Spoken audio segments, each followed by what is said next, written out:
Welcome to the ninth and final inning of Clearing the Bases, where I feel criminally responsible for the awful points that I've handed out this game so far. But like Wander Franco, I won't be serving jail time due to these guys extorting me off the air. I'm Nick from Rounding Third Baseball, and we have three of us. Jason is at Fenway Park watching the Red Sox lose, as usual. So he will not be joining us. So in his place, the points that he won last week go to Lorenzo. So we have a three-way tie at 2 games apiece. So here we go. We got Chris from NY MLB Talk. How we doing tonight, Chris? Doing good. Yankees up 2-0. I feel pretty good. Boo. All right, we got Rob also from NY MLB Talk. How we doing? Yeah, Jason's sort of like that guy who's leading and batting at the end of the season, so he sits the last game out. That's a great comparison, but he's not going to qualify for a batting title since this is his second missed episode, I believe. So he will not. He will not qualify. So, and we got Lorenzo from Big League Takes. How are we doing tonight, Lorenzo? Doing great, Nick. Love the backyard baseball graphic. Let's hit that 100% juice power up and start launching some moonshots. This is fun. Yes, let's get going. All right, so here's how it works. I will present a question for each round. The panelists will give their takes. I will award points for whatever I feel is the best take. Multiple panelists can score on the same question. What earns points is strong arguments, unique perspectives, and the conviction of your take. And this is the final episode. So whoever wins this episode wins game 1 of Clearing the Bases. So here we go with today's lineup. We have first base. We have 3 questions about the future. Second base is convince me. And third base, we have convince me again. So here we go. First base, the future. First question going to Chris. Should rookies reach free agency earlier or later in their careers? I think it should be earlier, especially now with these kids coming up much sooner, right? Like we see these kids coming up at 19 years old, like this year with Connor Griffin. You know, I think the impact of these rookies we're seeing it much quicker than we've ever seen in years past, right? You know, sometimes you got a Ken Griffey who came right up and was a huge impact, you know. Now we're starting to see more and more players move up much quicker and into the majors, right? So I think you should reward them much sooner as well. And I think it'll force those lower small market teams to maybe pay up for these guys, right? Especially if, hey, Connor Griffin looks like our franchise player, let's pay this guy, or, you know, whoever it might be. Skeens, let's pay this guy now before he even gets to free agency. But if he does, you know, you're probably going to lose him. All right, Rob.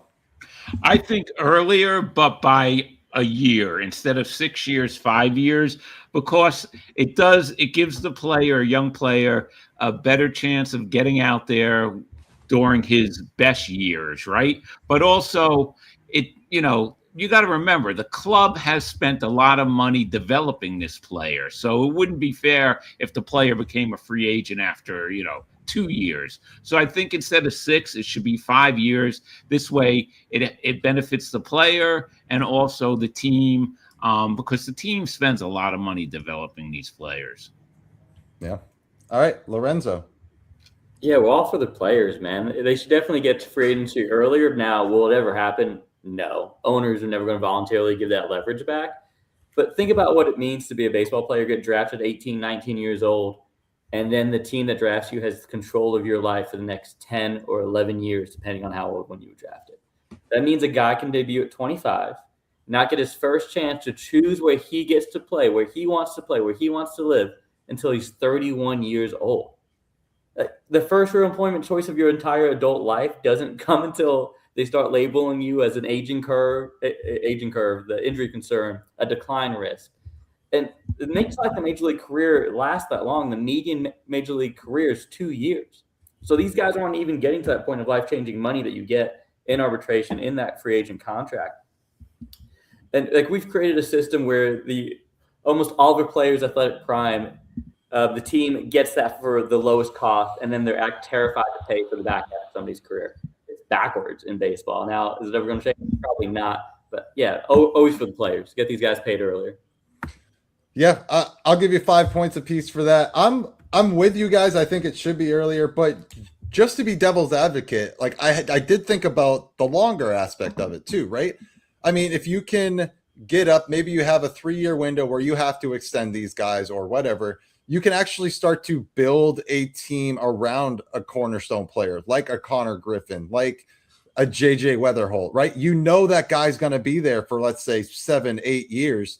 So you can, as a GM, hopefully, you would want to build around those guys. And instead of, getting the guys in that you can over a 3-year span, now you only have like a 1-year window to win, right? So if you have that 7 or 8 years where that guy's not going anywhere, you can continue to build and hopefully be ready to compete for a World Series for a 3 or 4 year stretch. So that's where I was kind of thinking with a longer, but I mean, I'm with you. If you're just pro player all the time, then it's going to be earlier, right? And to your point, Lorenzo, about, the median lifetime of a career being 2 years is crazy.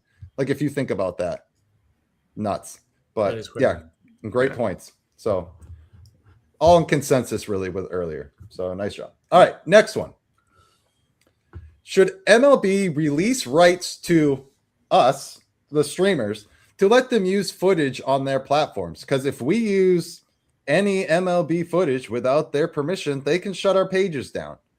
But with the upcoming lockout, should MLB release control to streamers and pages, media pages? Rob. Yes, and yes.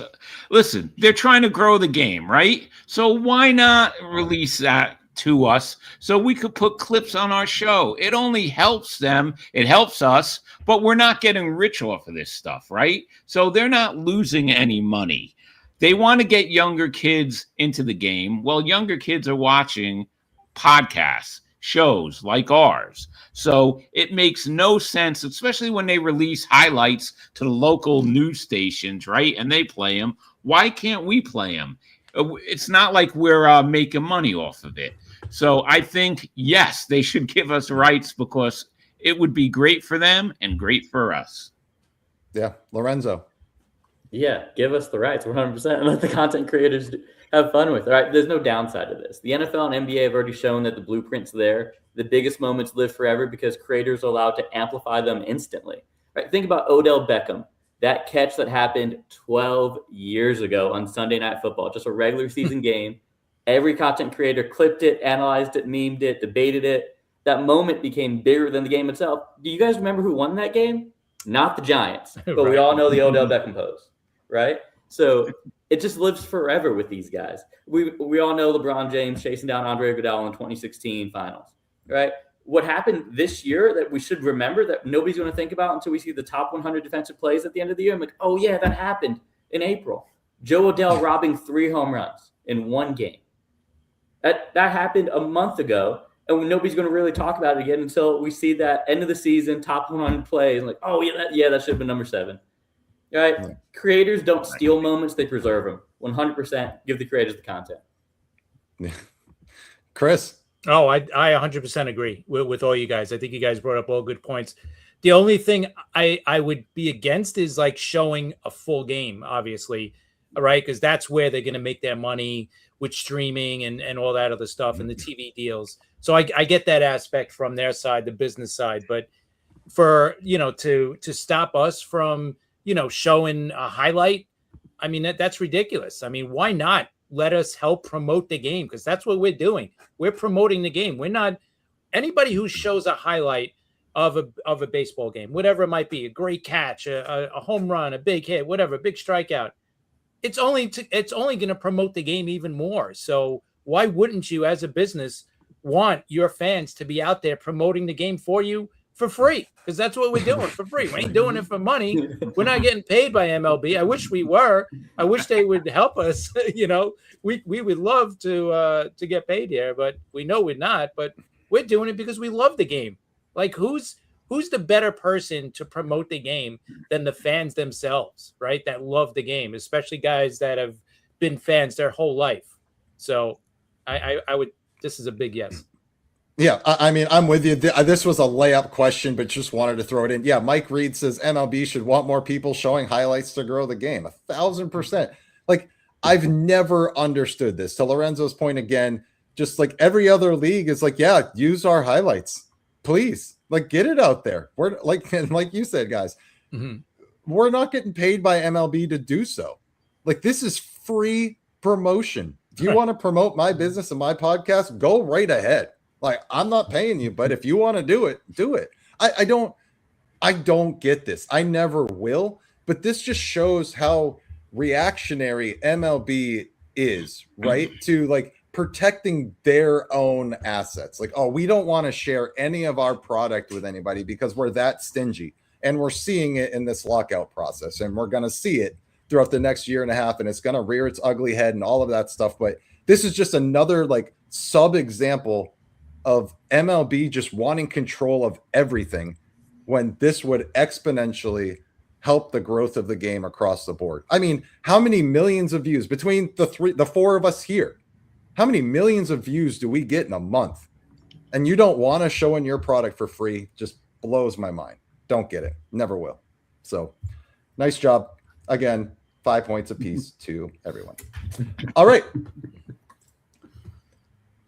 Last question of first base. Get out your crystal ball, fellas. What does baseball look like in 20 years? Are any records broken?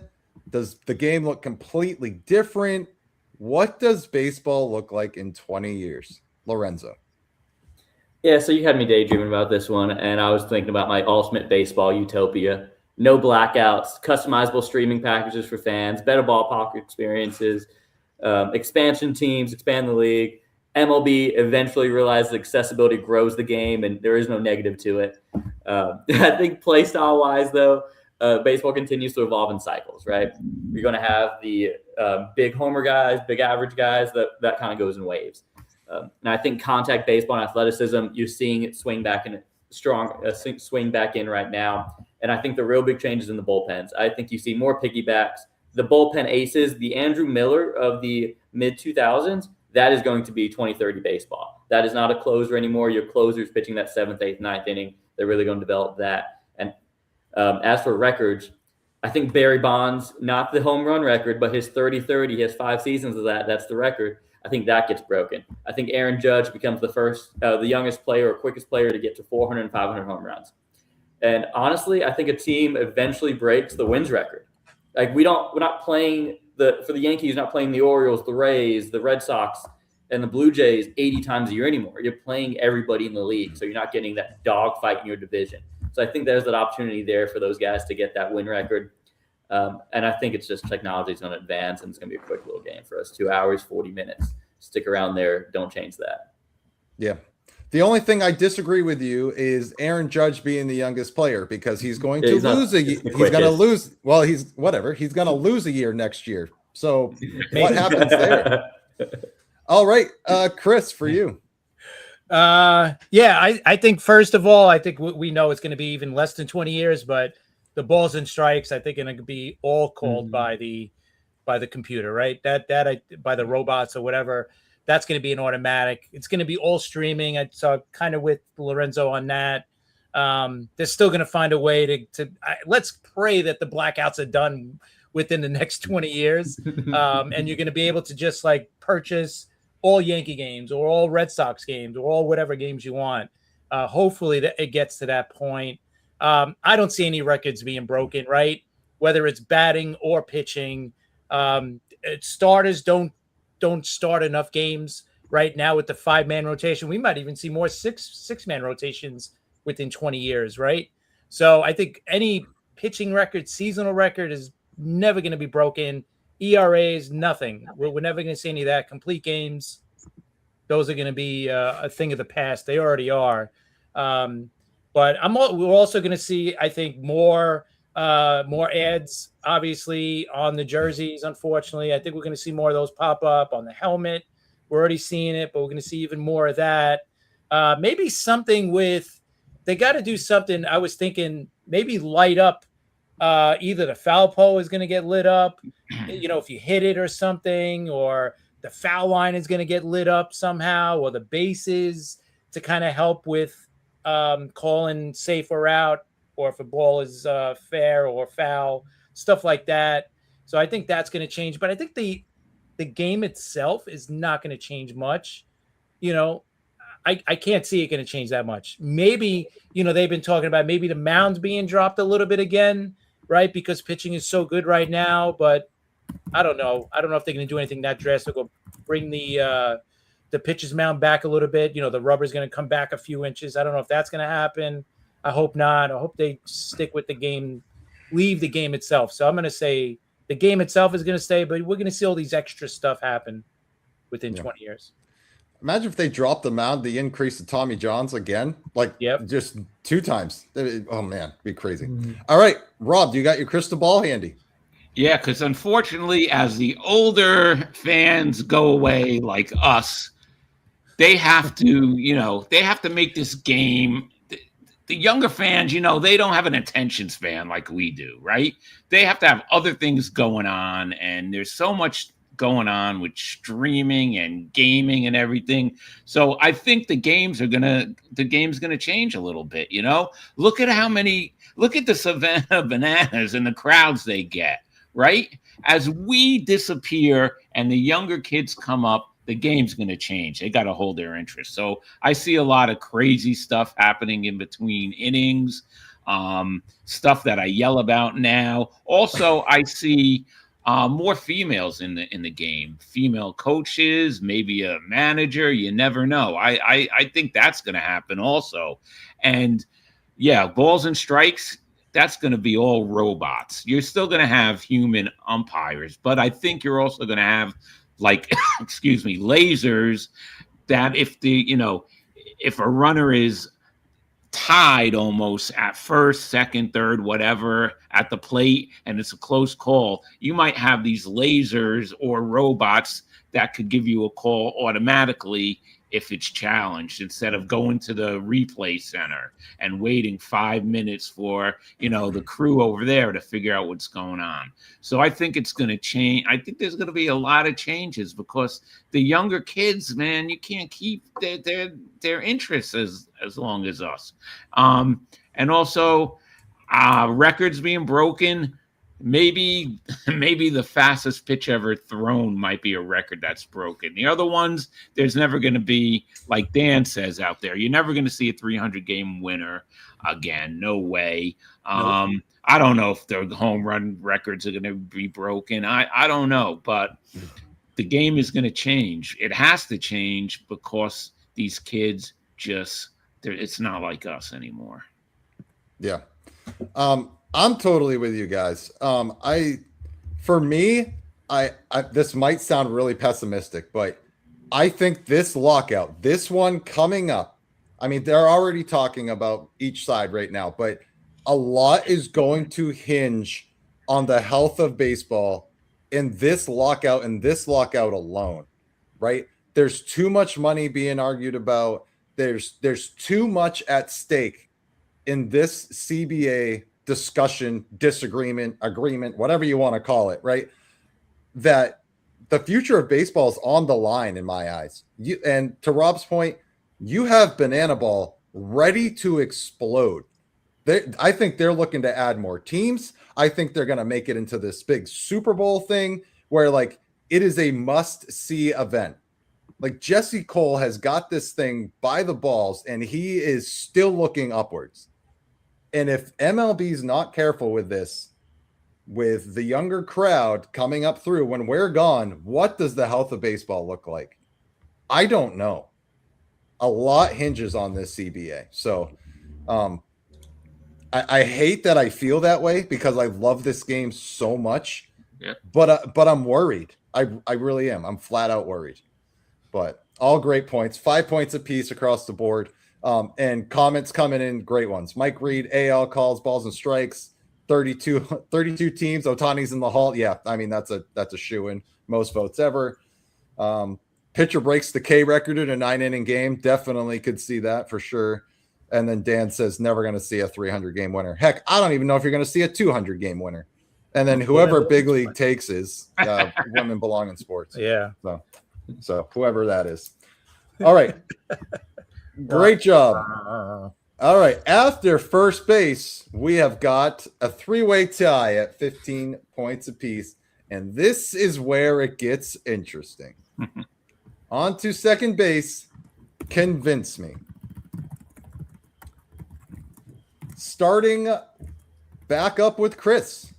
Convince me that owners are right and asking for a cap in the next CBA negotiations. Without a doubt, MLB needs a cap, right? Just look at the other sports. Other sports have it. Football, hockey, basketball, they all have a cap. They all have a floor, right? A cap is without a doubt needed, but also a floor is needed. So, and they're not going to get a cap without putting a floor in, right? You need both for it to work properly.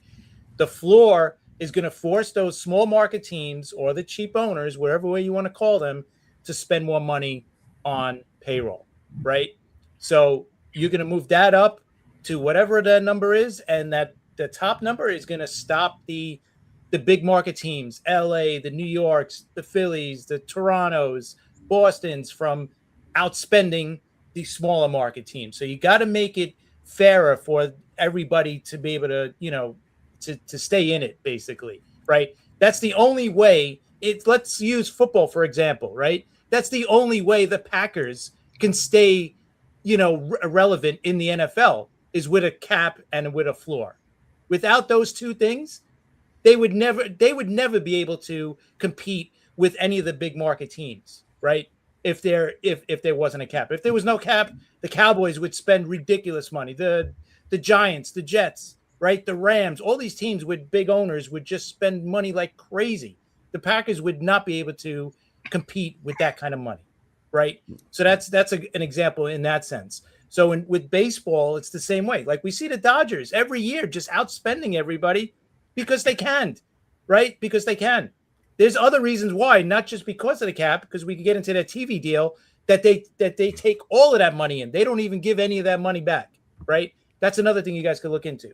But just looking at a cap space, for a cap, it would definitely even up the chances for a small market team to be in it, because then you wouldn't have the Dodgers saying, you know what, we're going to sign Kyle Tucker. We're going to outspend everybody. We're going to sign him for $60 million a year, right? $60 million a year over 4 years or whatever it was. That's crazy. No team is going to spend $60 million for Kyle Tucker for a season. No team, right? So, but the Dodgers were like, we'll do it because we can, right? So, because they don't care. But to me, it's this league, just for the last couple of years, and I know the Dodgers just have a great system too. They have a great farm system, all that. They've made all the great moves, but a cap would help out so much in the financial end of it for all the teams to stay within, to stay within each other. Because right now the Dodgers and the Mets and the big market teams could just outspend everybody and not even think twice about it. Yeah. Rob. Yes, a cap is needed. A floor is needed. The problem is we know what's going to happen with this lockout because the players are not going to want the teams to have a cap. The players want the rich teams to keep spending so that they get bigger contracts. But to save this game, they definitely need it, like Chris said, because these small market teams, they just can't compete for the long run. They really can't. But also there has to be penalties. All right. If there's a cap and a floor, the teams have to spend that up to the cap. They have to hit the cap. If they don't, they get penalized because we know these small market teams, a lot of them are pocketing the money. They're pocketing the revenue sharing money and they're not spending it. All right. This year, the Pirates spent a little, but they haven't been spending it. So to save this game, they have to have a cap. They have to have a floor. But we know where this is headed. They're talking. They already started talking, but I don't know. I still feel like it's gonna be a a pretty long work stoppage. I hope I'm wrong. But yes, I agree. We need a cap. Okay, Lorenzo. Yeah, so the owners are right for asking for a cap. Whether the players would ever agree to it, it's a completely different conversation. But baseball is supposed to be the sport where anybody could succeed, right? We get taught from a young age, you don't need to be the tallest, strongest, or fastest baseball player to become a star. So if that's true for the players, why would it be true? Because if you have the deepest pockets, that's what separates you. Right now, you're looking across the baseball league and you're saying that there's financial weight classes. Every season that starts feels like it's a David versus Goliath situation because of money. And honestly, we see the warning signs. So yes, we have the NFL that taught us like, hey, you could have parity, salary caps work. Go overseas and look at where they don't have a salary cap, the Premier League in soccer. Go to their Wikipedia page. Since the year 2000, there's only been 6 European soccer teams that have finished in the top 3 every year, except for 2 years. So 6 teams win and nobody else does, except for 2 years. And that's top 3, 1, 2, and 3. The same 6 teams are in there. That's not parity, it's hierarchy, right? So if baseball continues down our path that we're going on, that's where we're going towards. And we obviously need the salary cap, salary floor. You can't have the spending without forcing teams to invest in their team, to their point of the Pirates, the Guardians, the Rockies. I just think competitive balance doesn't just protect the cheap owners. It can't mean that one billionaire owner drives the whole sport. Yeah, I'm going to give Lorenzo the 10 points there. I think your point about hierarchy, right? And that's where this is headed. Listen, the worst thing for baseball right now is for the Dodgers to three-peat with the highest payroll, right? I mean, it is the worst thing for players to do because owners are just going to sit there and be like, see what happens? This is what we're talking about. It needs to be capped. So if they don't want that, then don't have the Dodgers win the World Series, because I think that's the only way that the owners aren't going to dig in and hard ask for that cap, right? Otherwise than that, they're just going to put their hands up and be like, yeah, if they have the most money, of course they've won 3 in a row, right? So I'm with you there, 10 points. John says in the chat, for the common fan's sake, we better. It's a straight up insult, all these athletes in all sports making the money they make and they bitch about it. Boo-hoo, the owners own the team. They should be making the most. Slap in the face to us, paycheck to paycheck, common folks. Yeah, and it is. It's absolutely, it is. It's a slap in the face. And until we create that fans union and we say, hey, fans, stop going to the games, they're not going to feel it. So anyways, I feel like I'm being really negative on this show today. I actually had a pretty good day at work, so sorry anyways. But anyways, all right. Second question of second base of convince me. Losing the 2027 MLB season altogether will be the best for the future health of the game. A little kind of twist on this one, so I'm kind of interested to see how you guys take it. And we'll start with Rob. I can't convince you.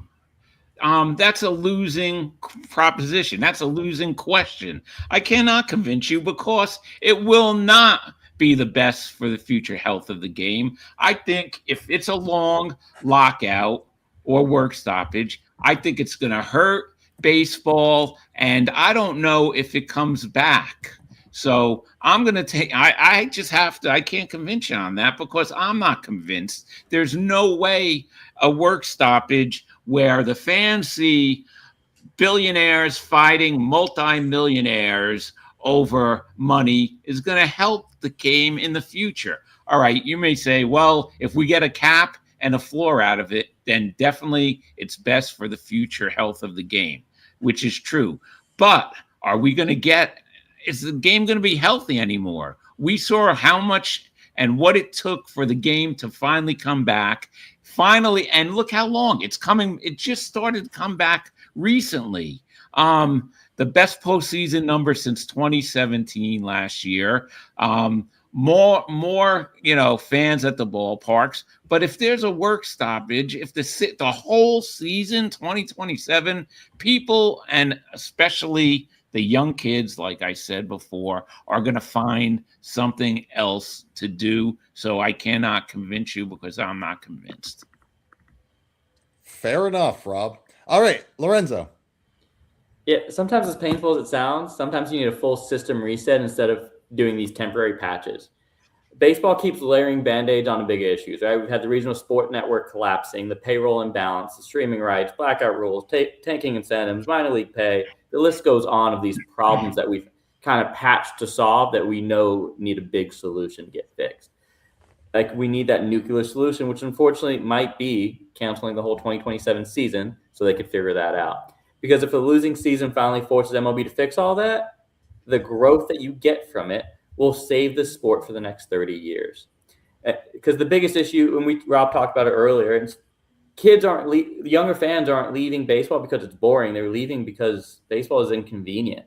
It's not at their fingertips, right? A lost season could hurt baseball short term, but staying outdated could hurt it forever. All right, Chris. Yeah, I agree. I cannot convince you that losing a full season is going to be the best thing for the future health of the game. I think it's going to be horrible. Both Rob and Lorenzo are both bringing up the points that I was going to bring up. You know, these kids don't have that much of an attention span, obviously. So if you go away for a whole season, these kids are gone. They're not going to be like, oh man, I can't wait for baseball to come back. Like we would be saying, like, oh man, we can't wait to see, baseball come back. And, no, because they don't have that love or that, whatever you want to say, that longevity of fandom that we have for this game.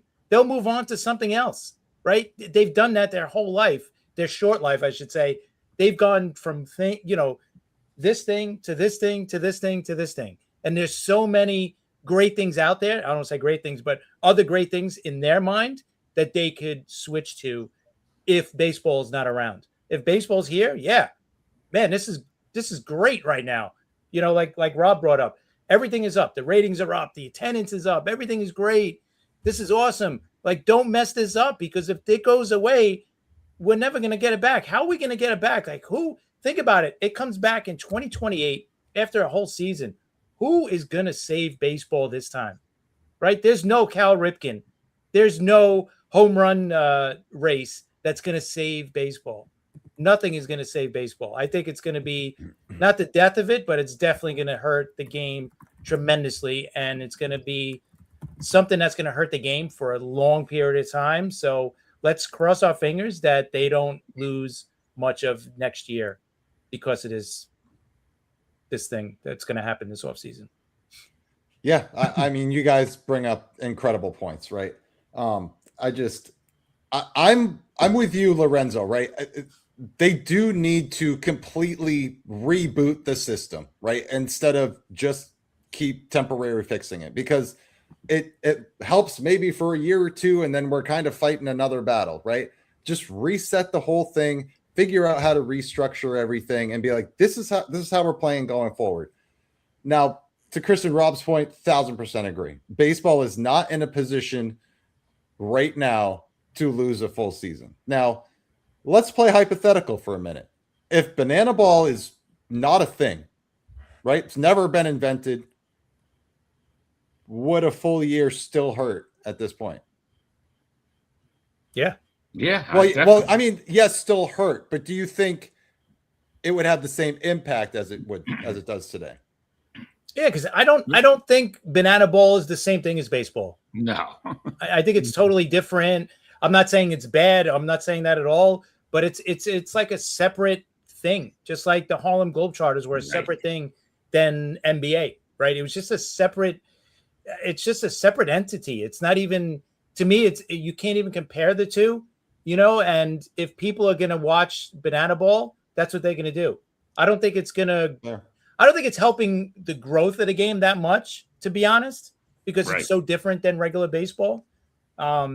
So I don't know. I don't think so. I don't think it's going to affect it one way or the other. Okay, that's fair. All right, I'm going to give 10 points across the board there. I think all incredible points. I mean, it's the best thing we all know is for them to figure this out before the December deadline and just move on with the 2028 season. But yeah, John says they better do a 3-month-long impromptu WBC to save fans. Is that something they could do on the backside? Maybe. I mean, all right. The players get together and organize that. Imagine the players union gets together and starts their own league during that season, during the year that they cancel it, and have their own like mini season. Yeah, it'd be awesome. Michael says Jason couldn't even finish the game, huh? Got pulled in the 8th. Yeah, for sure. Yeah, Paul Skeens pitching 5 innings will save it. Enter sarcasm. Yeah, crazy. But all right. Well, heading into the third base and final question of game 1 of clearing the bases, we have Chris with 25, Rob with 25, Lorenzo with 25. And we have a guest asker. It is a surprise. These guys have not seen this. So here we go. Let's listen to the question.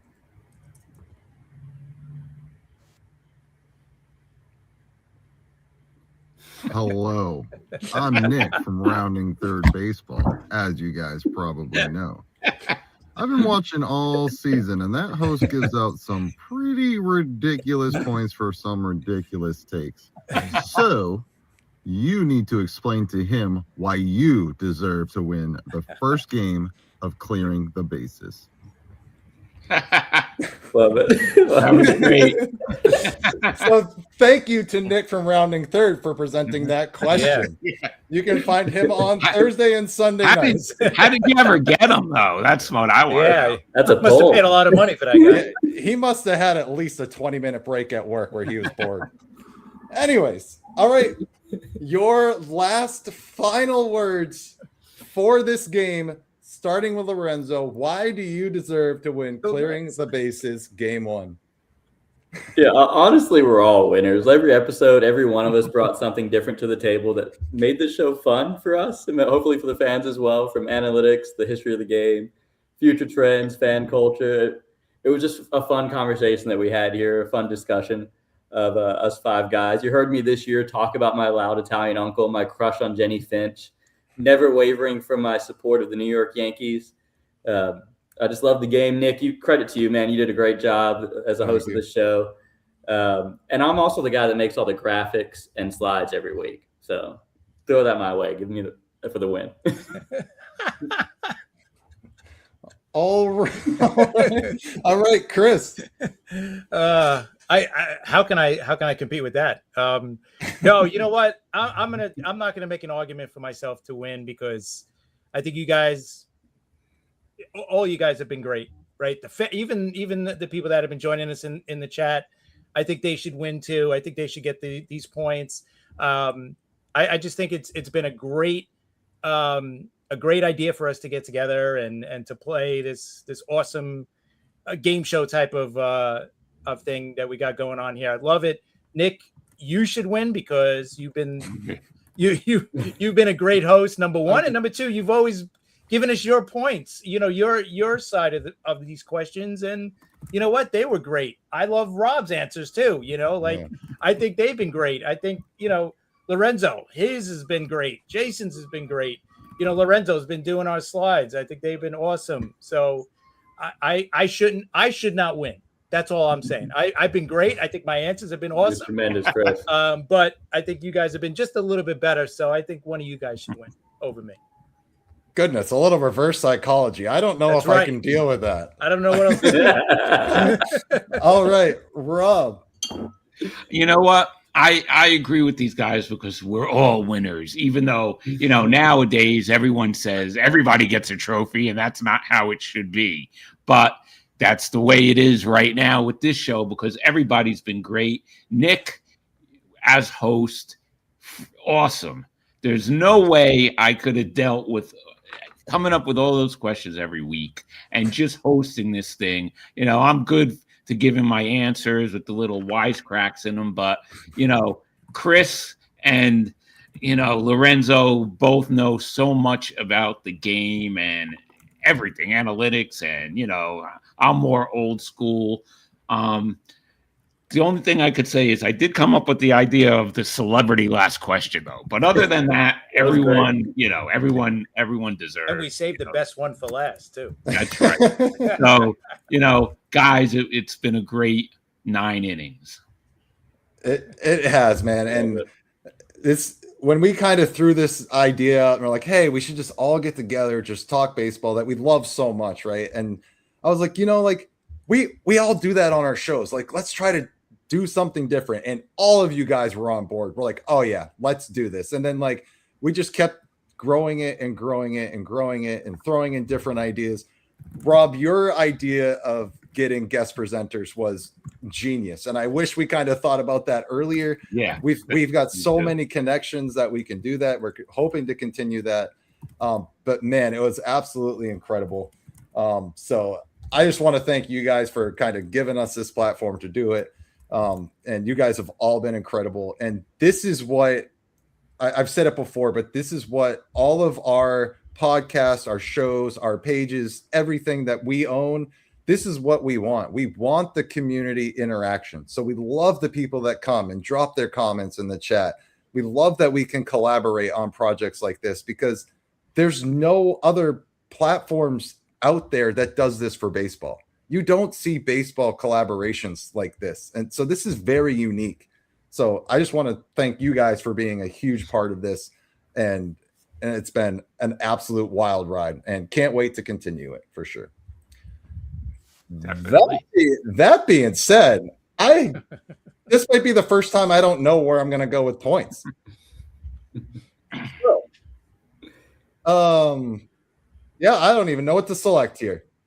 Click yourself, Nick. You deserve it. Get that card off the screen. All right, we'll get the card on this. There he is. All right. He gets the win. With the bow tie. Love it. But yeah, again, guys, thanks so much. It's been an absolute crazy ride. Everybody in the chat, did you guys get Bill Nye the Science Guy? That's great. Here they come. Wow, just wow. Yeah, those guys like to get on me for my spelling and my pronunciation errors on our show all the time. So I expect it from them, the hecklers from the chat there. But yeah, man, it's absolutely incredible. But yeah, what a ride this was, fellas. Again, appreciate everything. We are going to be back at some point. It might look a little bit different. It might not. We don't know. Maybe you'll have to come back and find out. So, you've been listening to Clearing the Bases. The bases actually have been cleared for Game 1. Tune in for Game 2 coming soon. Thank you, everyone. Thanks.